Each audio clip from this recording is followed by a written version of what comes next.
Okay, once you have evaluated the websites you have found to find if they are valid websites to use or not, you are ready to add them to your Diigo account. Diigo is a social bookmarking page that will allow you to save websites and highlight information, and it saves all of the information you've highlighted. So the first thing, you can get to Diigo by going to Google Classroom and clicking on under Evaluating Websites. To sign in, you just click Sign In,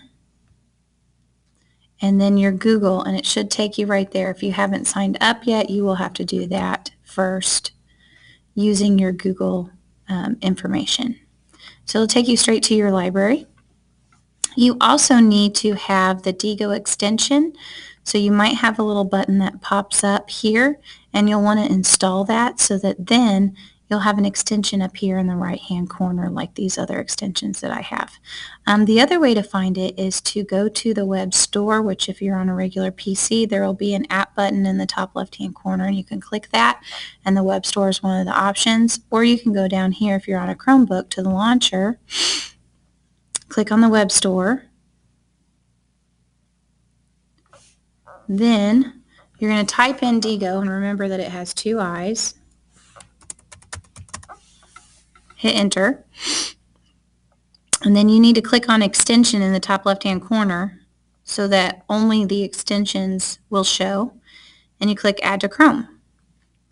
And then add extension. And it will add it in this top right-hand corner. Right there. You can X out of that little box. And then X out of the web store. And another way that you can get to your library on Diigo is once you have that extension installed, you can click on that and go down to My Library, and it'll take you to your library page. I've already got one open. Okay, now you're ready to start adding articles that you have found to your library page on Diigo. One of the ways that you can do that is to click Add Bookmark, and then you can type in the bookmark or the URL to the page you want, and you can save it that way. Probably the easiest way is to go to an article, and I'll just go to one I already have saved here. And then when you find that article, click the Diigo button in the top right-hand corner, and then click Save. Mine says Edit because I already have it saved, but you can click Save there. And then once a page is saved on your account, you will see that little red bookmark on the corner, and it will also show up on your library. You may have to refresh the page when you add a new bookmark so that it will show up. All right, now you are ready to begin highlighting some of your articles. And so I'm going to go to one that I already have on Diigo. And you're going to notice that right now you don't have anything highlighted, and if you're ready to start highlighting, you can go to Diigo, and you want to click Annotate, and that means, annotate means to take notes, so highlighting is going to be under that. So you click on that and you'll have this little toolbar. As long as this toolbar is up there, you can highlight. So you're going to push the highlighting option, and see, I already have some things highlighted.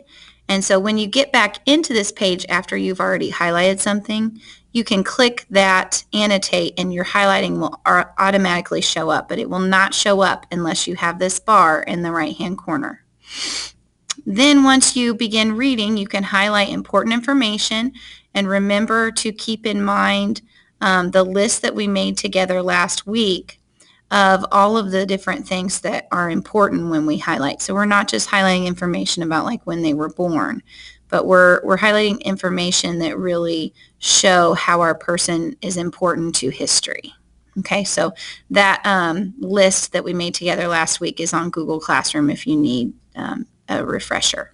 So going back to the highlighting, let's say I want to highlight this part right here where it says, in Boston, she met a young theology student, Martin Luther King Jr., and her life was changed forever. So I'm going to highlight that. And I could include that. I have color-coded my highlighting, so I decided that yellow I wanted to be used as like childhood or early life. Blue would be like education or career, which I would almost include that under education. So I'm going to change this to blue, and all I have to do is put my cursor on it and then click that box and click blue, and it'll change the color of it. If I accidentally highlight something I don't want, I just click the trash can and it will get rid of it. Okay, so that is how you highlight on Diigo. And once you have all of the information that you want highlighted, then you are ready to begin taking notes over it. And these notes will help you with your note cards next week. So what you want to do is go back to that paraphrasing tool we used last week on Google Classroom under paraphrasing and note card activity. Open that tool up, and you can highlight, like let's say I want to do this one right here. She was exposed at an early age to the injustices of life in a segregated society. So I'm going to highlight that, and then I'm going to right-click copy or Control-C. I'm going to put that because that is the original text into the top box. I'm going to either Control-V for paste or right-click paste. Now I have to make sure when I put this in my own words that I don't use the exact same words and then I change it so it's not copying it. So I'm going to say something like, when King was young, she experienced how unfair segregation could really be. All right. And once I type it in, it's going to show me the parts that are the same. See, if I had said something like she experienced the injustices of life in segregation. Let me get rid of that part. See how close to the original that is? I'm using too many of the same words. So that's why I want to change it to something like she experienced how unfair segregation could be. Okay, now I don't have very many words at all, and so that, even though it has the same message as the original, it is not the same words. So now they are my words, and I can use that on a note card. So I'm going to triple click and Control copy or right click copy. I'm going to go back to my original article, and this time I'm going to add a note. So I'm going to go up here and add sticky note, and I'm going to Control V and add my words in there, and now they're my words. So I'm going to save it, and then I can move this sticky note and put it right next to what I highlighted. So that way that just reminds me that that goes with that highlighted part. Now to see that on my Diigo library, I have to go back and refresh the page. And now it shows my note. And my note goes with this highlighted part right here. So I can't use the highlighted part on a note card, but I can use the sticky note because those are my own words, and all I'll have to do is copy that straight to a note card. If I want to see my other two annotations, I click two more annotations, and I can see everything I've done on that article so far. Okay, one more thing to remember. When you are trying to find articles to add to your Diigo account, you can't just Google your person's name, or even we used Dogpile last week, which is a better resource than Google. However, anything I use on this site, I have to take through that checklist that we looked at last week. And so that's going to be a long process. Before I can even use any resource I want online, I have to take it through this checklist to make sure that it's going to be a good, valid source. And remember, it has to score, well, let's take a little bit to load. It has to score an 18 to 22. If it's anything under that, it's not going to pass. So no Wikipedia or anything like that, because it won't pass the test, okay? However, if you go down here to where it says Welcome to California, and you use a database like EBSCOhost or FactSite, you do not have to take those through the checklist. And those are really easy to use. So if you're going to do FactSite, you click on FactSite. You do need to make sure you log in. So California is the username. Pintos, Pintos, is the password. And you can log in, and then you type in your person's name in the bar at the top.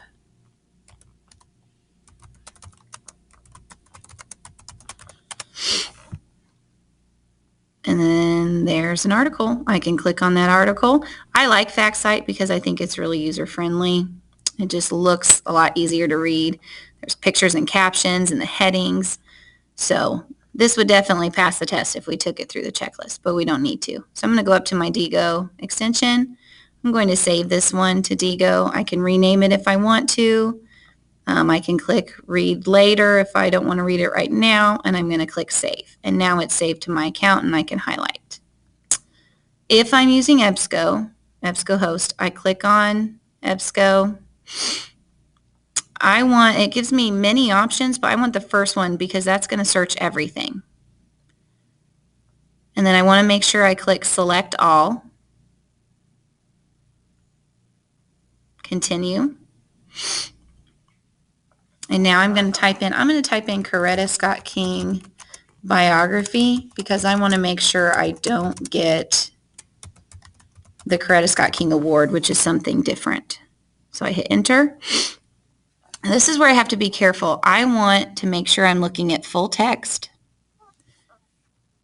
And I cannot highlight on anything that says PDF, but I can highlight where it says HTML, full text. So I'm going to, here we go, this is a biography. I'm going to click on HTML, full text. I want either biography or periodical, but not a review. All right, this is short, but I might be able to find some information.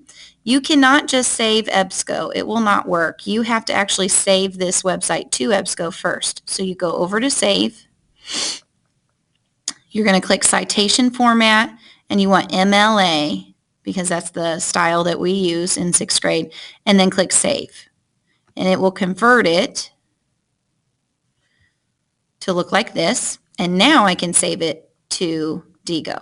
So I'm going to go up in the right-hand corner. I'm going to click save. And now it should work. If I don't save it like that, it will not save to Diigo.